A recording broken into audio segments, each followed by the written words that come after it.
Selamat malam. Kita ada di pinggiran kota Bandung menuju ke Jawa Tengah. Jalan habis hujan, tapi mudah-mudahan aman. Ini jam-jam 1-an kali. Bismillah. Sampai di Banjar, Pak Roman. Hujan. Kita start jam berapa tadi, Om? Jam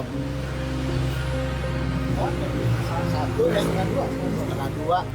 Sampai ke Bandung jam berapa itu? Jam 3-an kali ya, 2,5 jam cukup lah. Kita masih maju lagi, checkpoint berikutnya adalah Purworejo. Nah, kita ngopi dulu.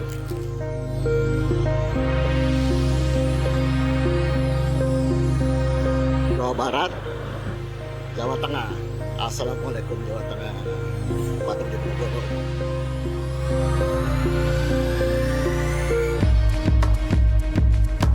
Tengah malam ini menjelang subuh, gue berangkat menuju ke Wonogiri untuk menghadiri acara Rakernas Indonesia McDonald's yang berada di Wonogiri. Sebetulnya awalnya gue mau berangkat sendiri, tapi tiba-tiba Kamu Chan telepon, "Lu berangkat sama siapa?" Gue bilang gue sendiri. Ya udah, gue nyusul deh ke Bandung. Jadi berduaan lah kita menuju ke Jawa Tengah menuju Wonogiri. Perjalanan agak sedikit gerimis, semoga aman-aman di tujuan. Bismillah.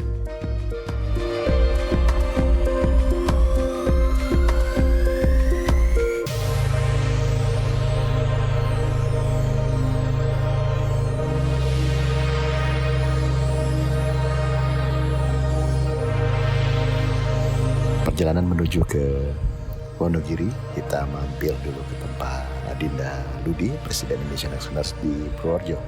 Kita bercengkrama sebentar. Adinda menyarankan supaya menuju Jogja melalui Kaligesing. Ternyata nggak rugi, pemandangannya keren banget. Bismillah.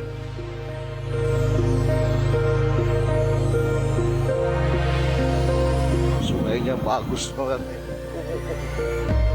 Gunung Kidung Putri. Nice.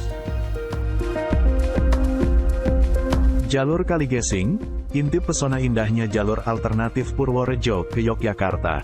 Kaligesing merupakan sebuah pegunungan yang sering dijadikan jalan alternatif bagi pengguna jalan antara Purworejo dan Yogyakarta. Dengan menggunakan jalur ini, baik dari arah Jogja maupun Purworejo, pengguna jalan tidak akan melewati kota Wates.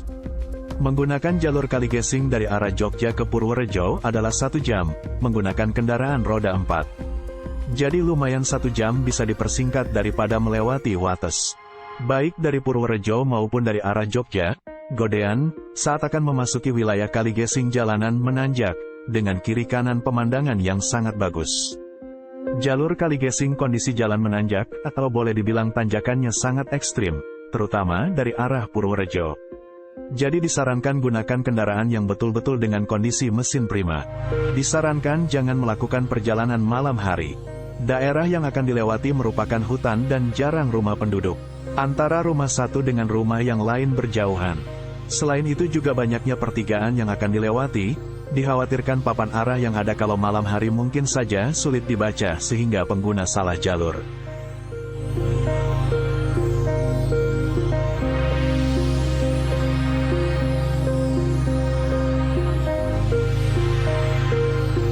Yogyakarta. Selamat pagi Jogja. Oh, ini stasiun nih, stasiun kereta api. Oh, ini dia stasiunnya nih. Oh, ini udah ke ini lagi nih, Malioboro.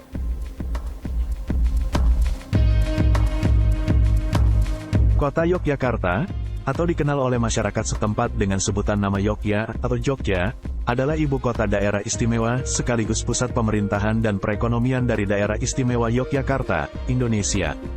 Kota ini adalah kota besar yang mempertahankan konsep tradisional dan budaya Jawa. Yogyakarta menjadi ibu kota Indonesia pada tahun 1946 hingga 1948, dilatar belakangi oleh situasi keamanan ibu kota Jakarta.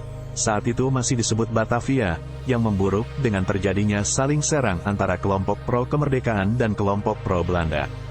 Alhasil, Presiden Soekarno memberikan perintah rahasia kepada Balai Yasa Manggarai untuk segera menyiapkan rangkaian kereta api demi menyelamatkan para petinggi negara.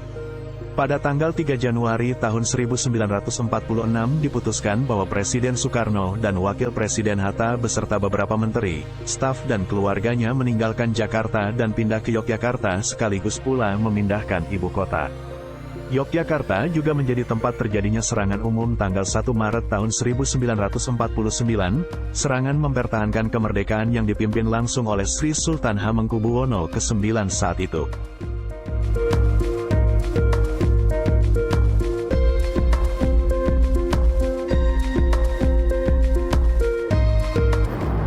Ini namanya duduk basah nih. Cek ombak. Wah, mantus semua. Ya,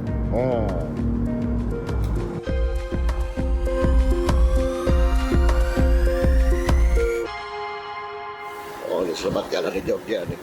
Udah menuju keluar kota.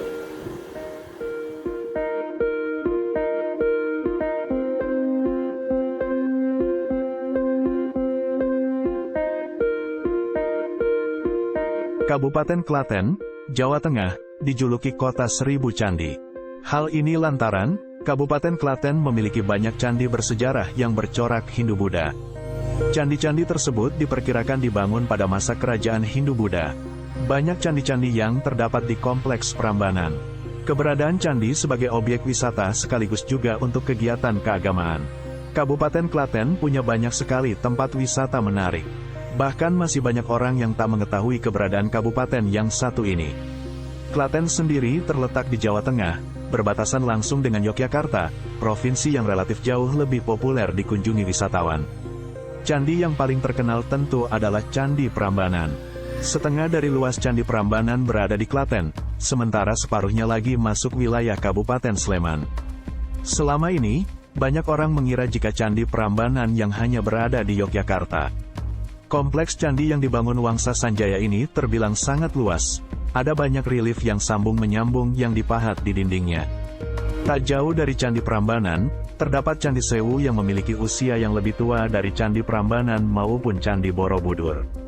Kompleks Candi Sewu dibangun sekitar abad ke-8 Masehi dan memiliki 249 buah candi kecil dengan 4 pintu di semua penjuru mata angin. Di luar Candi Prambanan dan Candi Sewu, candi-candi lainnya yang berada di Klaten antara lain Candi Bandung Karangnonggo, Candi Plaosan, Candi Untoroyono, Candi Merak, Candi Sojiwan, Candi Gana, Candi Siwa, Candi Lumbung, dan Candi Bubrah. Lewat sawah antara Klaten Solo menuju ke Wonogiri. Sawah semua nih jalan. Ada gunung-gunung sana di belakang kita menuju ke sana. Masuk hutan jati. Kayaknya pernah sih lewat sini kayak gue dulu. Sama siapa ya? Sama Adi gitu. Lupa gue. Sepi yang jalan ini. Lihat gunung-gunung semua. Wonogiri. Motong tau di sini. Nice. Kabupaten Wonogiri adalah sebuah wilayah kabupaten di Jawa Tengah, Indonesia. Ibu kotanya adalah Kecamatan Wonogiri. Secara geografis Wonogiri berlokasi di bagian tenggara Provinsi Jawa Tengah. Kepadatan penduduk Kabupaten Wonogiri dan menjadi wilayah tersepi kedua di Provinsi Jawa Tengah. Sejarah berdirinya Kabupaten Wonogiri dimulai dari embrio, kerajaan kecil, di Bumi Ngelaroh Desa Pule Kecamatan Slogiri. Di daerah inilah dimulainya penyusunan bentuk organisasi pemerintahan yang masih sangat terbatas dan sangat sederhana, menjadi simbol semangat pemersatu perjuangan rakyat. Inisiatif untuk menjadikan Wonogiri, Ngelaroh, sebagai basis perjuangan Raden Mas Said, adalah dari rakyat Wonogiri sendiri, Wiradiwangsa, yang kemudian didukung oleh penduduk Wonogiri pada saat itu. Selamat siang, kita ada di Wonogiri. Alhamdulillah, kita tiba di Wonogiri. Tadi kita start agak siang dari Jogja sama Om Chan sama Adi Baludi. Jadi kita 3 motor tadi. Perjalanan lumayan, dikasih trek baru sama Adi Baludi. Kayaknya gue pernah lewat sana deh. Tapi jalannya keren, banyak sawah, nanti gambar kita kasih. Alhamdulillah kami tiba di Wonogiri untuk melaksanakan Rakernas Indonesia Maxowners yang ke-5. sekaligus kami hadir di acara anniversary Wonogiri yang ke-8. Alhamdulillah kita sudah tiba dengan selamat. Assalamualaikum Wonogiri.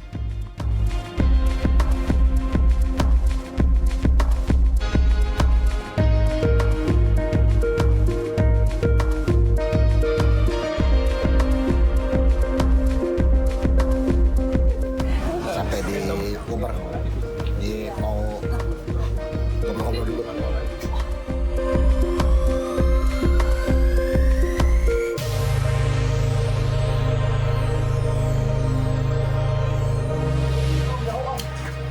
Dia ada ya?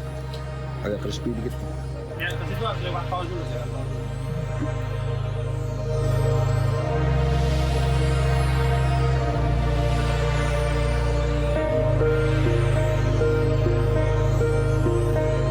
Kabupaten Wonogiri adalah sebuah wilayah kabupaten di Jawa Tengah, Indonesia. Ibu kotanya adalah Kecamatan Wonogiri. Secara geografis Wonogiri berlokasi di bagian tenggara Provinsi Jawa Tengah. Kepadatan penduduk Kabupaten Wonogiri dan menjadi wilayah tersepi kedua di Provinsi Jawa Tengah. Di daerah inilah dimulainya penyusunan bentuk organisasi pemerintahan yang masih sangat terbatas dan sangat sederhana, yang di kemudian hari menjadi simbol semangat pemersatu perjuangan rakyat. Inisiatif untuk menjadikan Wonogiri, Ngelaro, sebagai basis perjuangan Raden Mas Said, adalah dari rakyat Wonogiri sendiri, Wiradiwangsa, yang kemudian didukung oleh penduduk Wonogiri pada saat itu.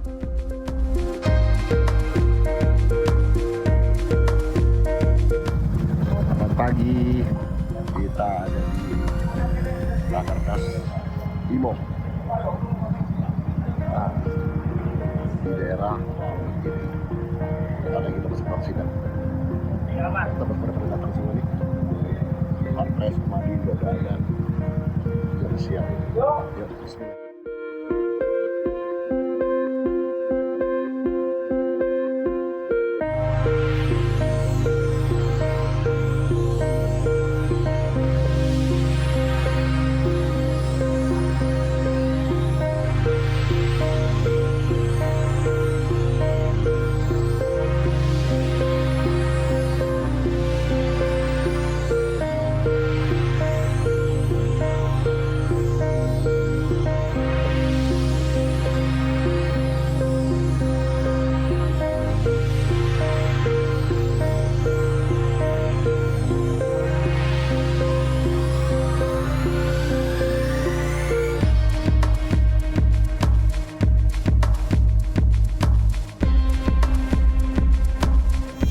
Siang, kita ada di Wonogiri, kita menuju back to Bandung.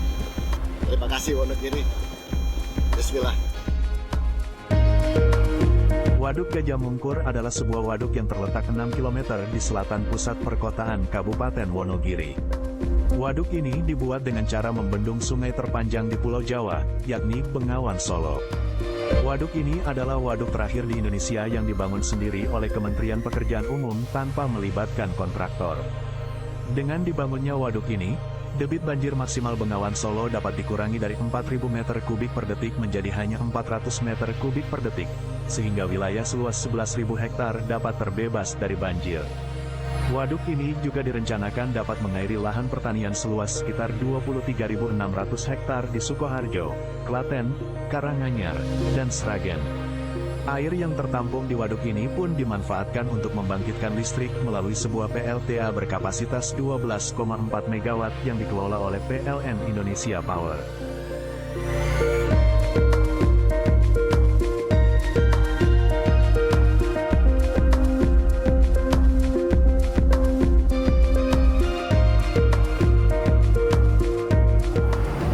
Makan bakso. Mocha. Ini masih di daerah apa namanya Om? Wonogiri masih ya? Gue baru tahu ternyata ini ada bakso Toti. Malah kenalnya dulu di Jakarta sekarang. Kapan di Jakarta.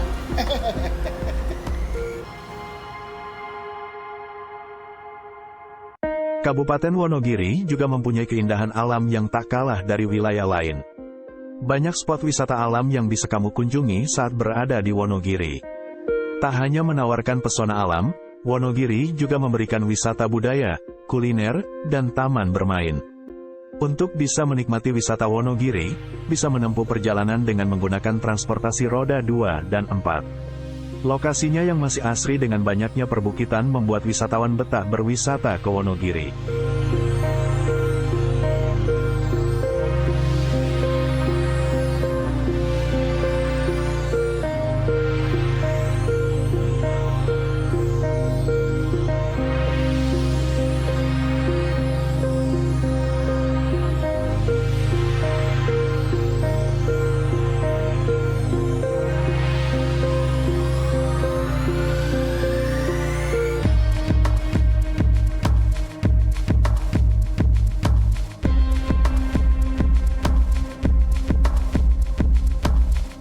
Kabupaten Gunung Kidul adalah sebuah wilayah kabupaten yang terletak di daerah istimewa Yogyakarta, Indonesia.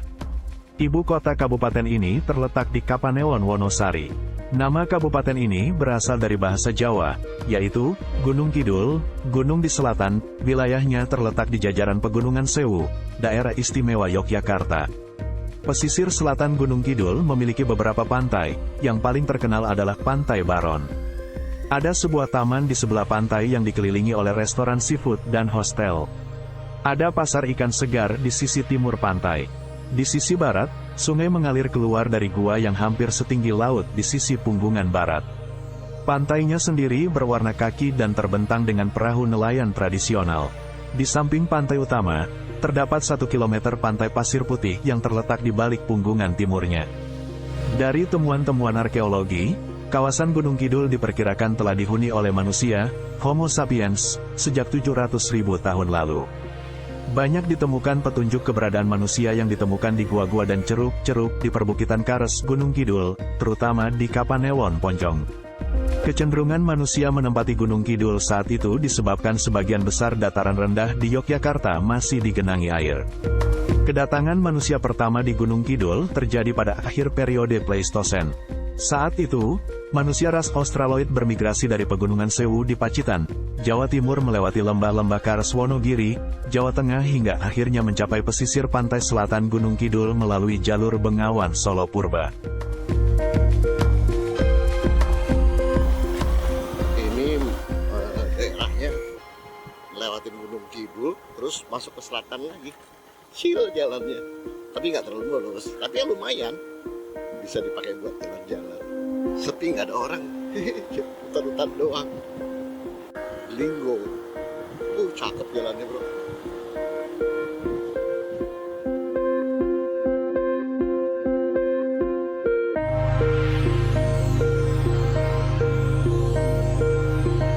Pantai Parangtritis adalah tempat wisata yang terletak di Kelurahan Parangtritis, Kapanewon, Kretek, Kabupaten Bantul, daerah istimewa Yogyakarta.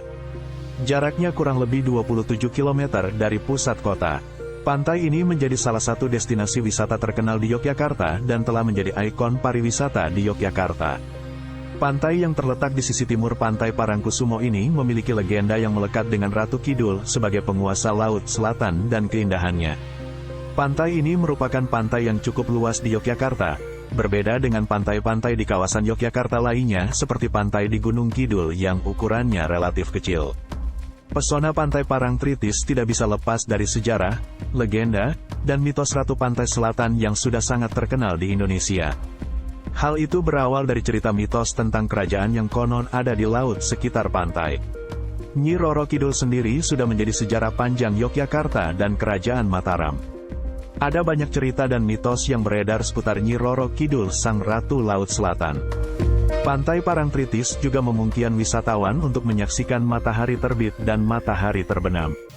Pantai ini menawarkan aktivitas lain bagi para wisatawan seperti mengelilingi pantai dengan menggunakan motor ATV, kuda maupun delman, melakukan olahraga seperti berlari, sepak bola dan voli di pasir pantai, bermain di pinggir ombak, bermain layangan, atau sekadar duduk-duduk sambil menikmati suasana Pantai Parangtritis.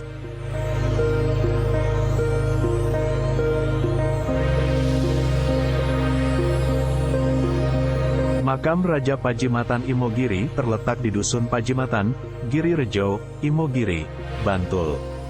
Posisi makam ini terletak sekitar 17 km sebelah selatan pusat kota Yogyakarta. Letak kompleks makam ini berada di puncak Bukit Merak dengan ketinggian 85 meter di atas permukaan air laut. Letak makam yang berada di puncak bukit menjadikan tempat ini memiliki pemandangan yang indah. Kompleks makam Pajimatan Imogiri ini merupakan makam-makam dari Raja Keturunan Mataram mulai dari masa Mataram Islam hingga masa kerajaan terbagi menjadi dua Yogyakarta dan Surakarta. Asal kata dar nama Pajimatan berasal dari kata jimat, yang berarti sesuatu yang memiliki kekuatan yang dapat melindungi dari berbagai hal negatif. Maka jika disesuaikan dengan penggunaan kata Pajimatan untuk menamai kompleks makam ini, dapat diartikan bahwa makam tersebut merupakan tempat peristirahatan terakhir dari Raja-Raja Mataram yang dianggap memiliki kesaktian dan dapat melindungi kerajaan Mataram dari berbagai hal negatif yang dapat mengancam keamanan kerajaan. Selain itu, nama Pajimatan juga digunakan untuk menyebut dusun yang ada di bawah makam. Warga dusun tersebut merupakan abdi dalam Keraton Yogyakarta dan Surakarta yang diberi tugas untuk mengurusi kompleks makam Pajimatan Imogiri. Pembangunan kompleks makam Pajimatan Imogiri diprakarsai oleh Sultan Agung. Sejak pusat pemerintahan Mataram dipindahkan dari Kota Gede ke Kerto pada tahun 1540 Saka, 1616 Masehi. Sultan Agung telah merencanakan untuk membangun makam di luar makam Hastorenggo, Kota Gede, sebagai makam leluhurnya. Banyak mitos yang menyertai pembangunan kompleks makam tersebut.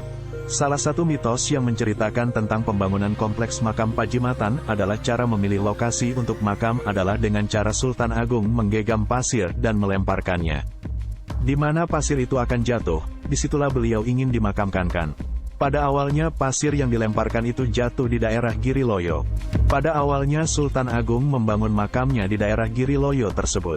Pada saat pembangunannya telah selesai, Paman Sultan Agung sekaligus pengawas pembangunan kompleks makam Giriloyo yang bernama Panembahan Juminah, Sultan Cirebon, meninggal dunia dan dimakamkan di Giriloyo.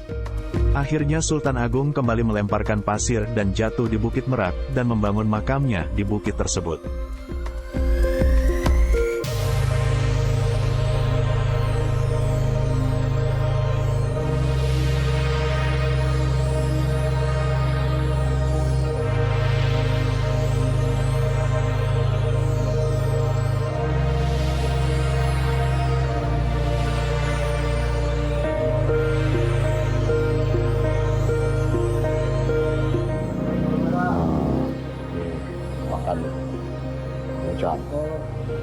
Imogiri Dodogan. Imogiri. Ini ada dawet gini nih. Dawetnya Imogiri Dodogan. Ih, warnanya. Oh, gelar ya. Enak, Om. Mantap. Dawet Oh iya, jalannya begini nih. Oh, dawetnya putih.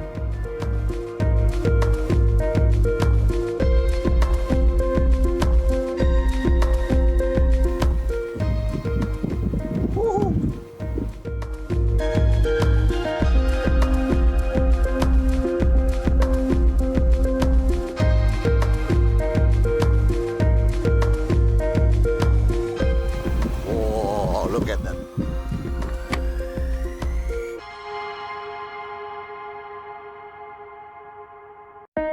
Kulon Progo merupakan salah satu kabupaten yang terkenal dengan keindahan alamnya memukau di Yogyakarta.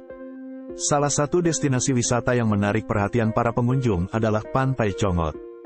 Pantai ini menjadi magnet bagi mereka yang mencari keindahan alam yang belum terlalu ramai dikunjungi, dengan pasir putih, air laut yang jernih, serta panorama alam Pantai Congot yang mempesona. Pantai Congot terletak di Desa Congot, Kecamatan Temon, Kulon Progo. Meskipun terletak agak jauh dari pusat kota Yogyakarta, akses menuju pantai ini relatif mudah. Pantai ini menjadi magnet bagi mereka yang mencari keindahan alam yang belum terlalu ramai dikunjungi, dengan pasir putih, air laut yang jernih, serta panorama alam Pantai Congot yang mempesona. Pengunjung dapat menggunakan kendaraan pribadi atau mengandalkan angkutan umum. Perjalanan menuju pantai akan memberikan pengalaman tersendiri karena melewati pedesaan yang asri dan hamparan sawah hijau. Pantai Congot memiliki daya tarik alam yang khas. Salah satunya adalah pasir putih yang halus dan bersih yang mengundang pengunjung untuk berjalan-jalan atau bersantai. Pantai ini juga dikelilingi oleh tebing-tebing kares yang menambah pesona alamnya. Pengunjung juga dapat menikmati pemandangan matahari terbenam yang indah di Pantai Congot. Oh, bandara. Terowongan jalan terpanjang di Indonesia. Panjang underpass yang termasuk proyek Yogyakarta International Airport atau Bandara Yogyakarta yang baru di Kulon Progo ini mencapai 1.406 meter. Proyek pembangunan terowongan di bawah area Terminal Bandara Internasional Yogyakarta itu menghubungkan Desa Glagah dan Desa Palian, Temon, Kulon Progo. Masyarakat bisa memanfaatkan jalur ini agar perjalanan lebih cepat dan tidak memutar.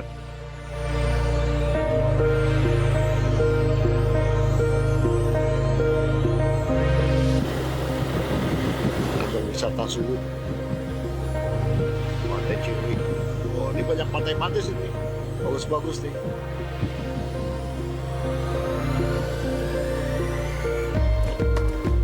Pemandangannya bagus banget. Tuh, gunung-gunung di sebelah kanan. Sebelah kirinya pantai.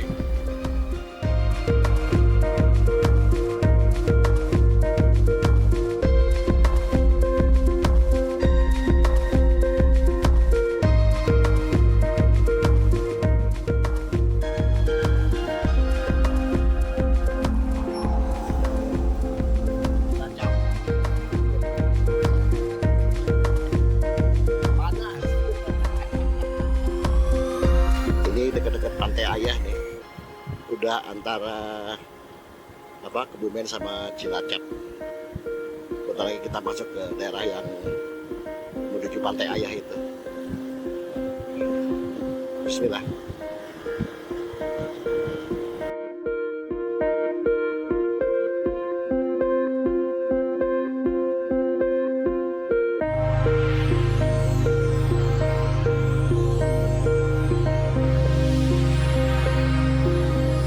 Pantai Logending merupakan salah satu objek wisata pantai yang terletak di Kabupaten Kebumen, Provinsi Jawa Tengah. Pantai Logending disebut juga sebagai Pantai Ayah. Meskipun terletak di Kecamatan Ayah, Pantai Logending lebih sering disebut berada dekat atau satu wilayah dengan Gombong yang merupakan suatu kecamatan di Kabupaten Kebumen. Pantai Logending berada pada daerah pantai selatan Pulau Jawa sehingga pemandangan luas Samudera Hindia dapat terlihat dengan jelas. Pantai ini juga merupakan muara dari Sungai Bodo yang memisahkan Kabupaten Kebumen dan Cilacap. Pemandangan muara sungai dapat dinikmati dengan fasilitas perahu yang disediakan oleh nelayan dengan tarif sewa tertentu. Selain dibatasi oleh muara Sungai Bodo, Pantai Ayah pada bagian selatannya dibatasi oleh bukit yang berisi pohon jati dan batu-batu besar. Sebagai pantai selatan Laut Jawa, Pantai Logending erat kaitannya dengan mitos Nyai Roro Kidul. Hal ini ditambah dengan bentuk-bentuk peninggalan maupun batu-batuan di pantai itu yang oleh masyarakat sekitar dipercaya merupakan barang-barang keramat dan berbau mistis dan dapat menarik wisatawan untuk terus datang berkunjung. Di Pantai Logending terdapat batu karang yang diyakini sebagai pintu gerbang Nyi Roro Kidul. Dari kejauhan batu karang tersebut terlihat seperti seekor beruang yang sedang minum air laut.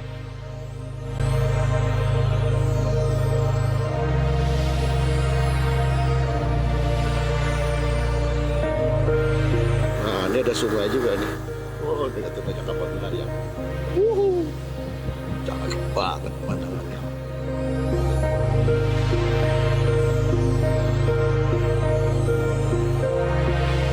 Sawah cakep bener.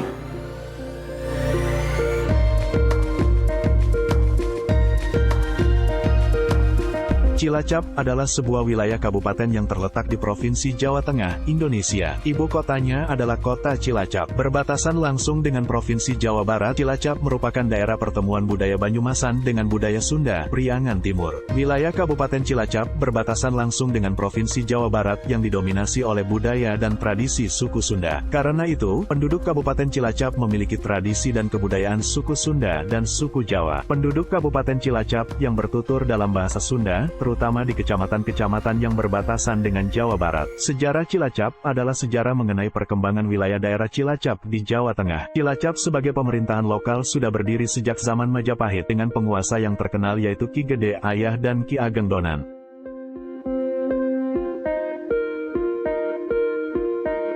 Hati-hati di jalan ya. Siap.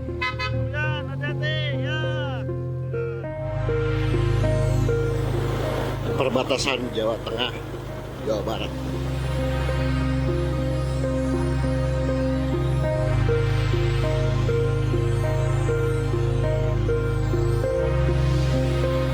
Assalamualaikum warahmatullahi wabarakatuh.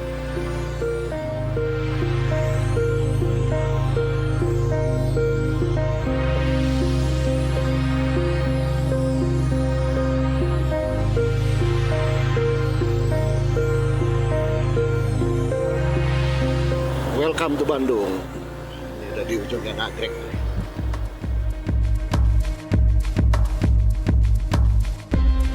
Bandung. Assalamualaikum Bandung. Sampai di sini ceritanya. Masih banyak keseruan-keseruan lainnya. Jangan lupa terus ikuti videonya. Terima kasih sudah menonton video ini. Tetap selalu ingat pesan gue, utamakan selamat dalam berkendara. Yang kedua, hormati pengendara lain. Yang ketiga, kalau naik motor, roda tetap di bawah. Sampai ketemu lagi. Assalamualaikum warahmatullahi wabarakatuh. Keep rock and roll, guys. Welcome to Bandung. If weather permitting, we'll get a nice view of the city upon arrival. Now we come to our final destination at Bandung Home Base. Welcome home, Acak Bule and Bluey.